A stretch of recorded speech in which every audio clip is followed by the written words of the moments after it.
Hello ladies and gents, this is Rossley TV here, as known as the Rust Boss, and welcome to a WWE Payback 2014 predictions. Now ladies and gentlemen, this is the second annual Payback for WWE, and last year was a pretty good success. Now can this year top off Payback 1? Now the build up for some of the matches have been looking very great. For example, John Cena versus Bray Wyatt. Now this is the match I am really focused on, because the other matches seem okay, but this is the match that everyone is focused on, because you know what John Cena is like when it comes up to the build-ups of a last man standing match. It's so predictable that the heel always makes it look easy for Cena. The Cena always comes up on top at the end of every freaking last man standing match. I'm not saying Cena what's the word for it? I'm not taking the piss or anything, but it's just really silly. But I like what they're doing here with Bray Wyatt. They're making Bray Wyatt look even more stronger than ever. There is no one, and I mean no one, that I've ever seen in the history of me watching wrestling that I've ever seen Cena in a very pressured position. I mean, the last time I saw him in a pressured position is when he was with CM Punk at Money in the Bank in Chicago back in 2011. That was 3 years ago. This is the match that John Cena needs to win. But there's also another side to it. Bray Wyatt needs to win. Think about it in a way.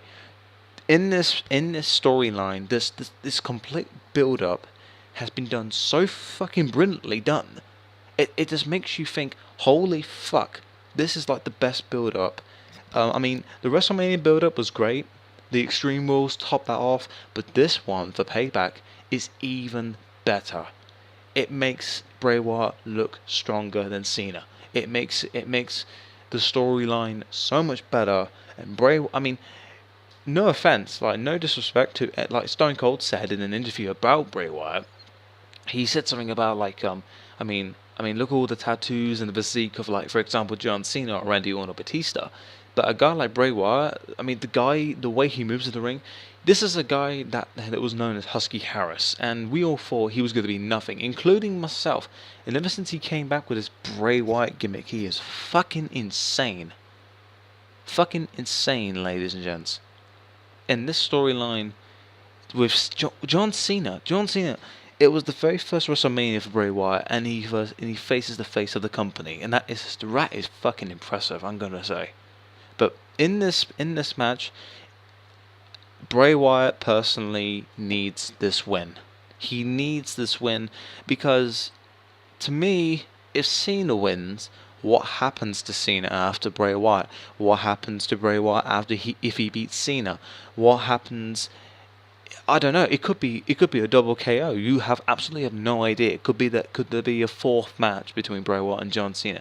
But at the end of the day, I want Bray Wyatt to win this one, because it would make no sense in a way that if he loses, because if he does, then all those promos, everything he said, everything he has done in this build-up of this incredible storyline with John Cena, it will just completely rip to shreds, and it will just completely ruin Bray Wyatt in the modern future.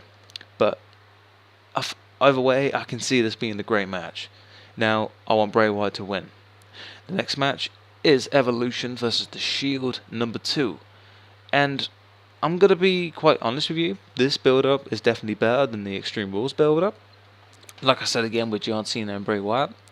The reason is because there's been hell of a lot more attacks. It's 50-50. You don't know who's going to win. It's the same thing will happen with the Extreme Rules. But the thing is, the only downfall about this build-up is that all they've been doing is just beating the crap out of each other. That is really it. To show an example of what they're going through at Payback, which is in the no-holds-barred match. Now, in all honesty, I cannot see anyone betraying anyone, for example Dean Ambrose betraying the Shield or anyone else in the Shield. I can't see Roman Reigns betraying, because he's mainly the face of the Shield. If you're not, in all honesty, even though Seth Rollins is my favourite of the Shield, at the end of the day, Roman Reigns is the man. But then you look at guys like Evolution. In all honesty, it makes more sense if if Evolution wins this. Because if Evolution doesn't win this, then this entire Evolution bringing back thing wouldn't even be worth it. Even though the matches have been incredible, with some of the moments with the Shield and Evolution, it would make more sense if, like, because it's called Payback, isn't it? So it looks obvious that because the Shield wants a rematch, they wanted the rematch, because usually the heels would want a rematch, wouldn't they? Like if it was like for a title match, but this is just completely different. The winners want a rematch against the losers. Now I don't know what's going to happen here. I think this match will top off the Extreme Rules match. In all honesty, that's my opinion. But in all honesty, at the end of the day, I think Evolution will win this one, because it makes more sense. So, for example, you never know, because the Shield are the main group. The Shield have been dominating since they first came to the WWE. Now, in all honesty, the Shield can move on. They can move on to better things. They have made six-man tag team matches mean something. They're not these people. I mean, okay, take the Shield out of it. When was the last time, before the Shield came to the WWE, you saw a great six-man tag team match? I don't know about me, but I haven't seen any. And then there's freaking Shield, Wyatt's, Evolution, making great six-man tag team matches. And that's what I love about the Shield. When the Shield first debuted, the match was fucking awesome. Unfortunately, I did not see it live, but it was a fucking awesome match between Ryback, Kane, and Daniel Bryan. And the Shield have been dominated. But for this storyline itself, it makes more sense if Evolution wins against the Shield. But I think, either way, I really don't mind. But when it comes to storyline and what's best for business, as Triple H would say, Evolution should win this one because it makes more sense. So I want Evolution to win. I want the Shield to win, but it's highly possible that Evolution will win. Alright, the next match, Bad News Barrett, good old Englishman, versus Rob Van Dam, former ECW champion and former WWE champion. And now I'm actually looking forward to this match. Wade Barrett is, I can see being a good champion. I can see him being in good future main event matches. I'm not so sure, but Wade Barrett is one of those guys that he can just entertain you, because he's a perfect heel, because of what he does and how he offends people with the Bad News Barrett gimmick. It is brilliant. And in all honesty, with a guy like with a guy like Wade Barrett's going to win this one. Definitely. Rob Van Dam, no disrespect to Rob Van Dam, I fucking love the guy. He's a fucking ECW icon. And everything that he's done for the business, I'm totally respectful for that. But Rob Van Dam is a guy like how freaking, what's the name? It's like, let's just say Rob Van Dam is a guy to be there to show off the talent. And what I mean by that is that someone to show what the opposite superstar that he's facing can do. Because we all know that Rob Van Dam is going to put over Wade Barrett. It will make no sense if Rob Van Dam wins the Intercontinental Championship, because Bad News Barrett has been on such a roll lately. And he's actually, the good thing about Bad News Barrett being the Intercontinental Champion is that he actually earned the right to be the champion. Sorry about that. Yeah, he earned the right to be the champion, and to face Rob Van Dam, I think that's a pretty good honor, actually, to face an ECW icon. But to push someone like Wade Barrett, and as good as he is, he should win this match. So Rob Van Dam, I'm sorry, but I'm going to put this to Wade Barrett. The next match is Sheamus versus Cesaro, the new Paul Heyman guy, versus Sheamus, for the United States title. Now, in all honesty, guys, this match has not interested me whatsoever. When I went to London, I saw this storyline. Yes, by the way, I was in London. It was a great show. But anyway, Sheamus versus Cesaro. It's the same thing with Wade Barrett. Wade Barrett has been getting such a massive push. He's getting this crowd behind him. Everybody loves it. Everybody loves the Bad News Barrett. Some people might not, but anyway. Cesaro is a Paul Heyman guy. This is something completely different, guys. Cesaro is the new Paul Heyman guy. The guy that conquered The Undertaker's undefeated streak, as he would say. And either you love him or you hate it, Paul Heyman is the greatest manager of all time. Now, Cesaro is winning this. I know he is. It makes sense. I mean, Sheamus, why put an Irish guy for a United States title? I mean, people are going to be saying like, oh yeah, but why give a guy who's from Switzerland a United States title? But look at this in a way. I respect Sheamus. I like Sheamus, but what he is there to do what Rob Van Dam's doing. He still has to show up a talent, but Sheamus needs to turn heel, at least. People are booing him.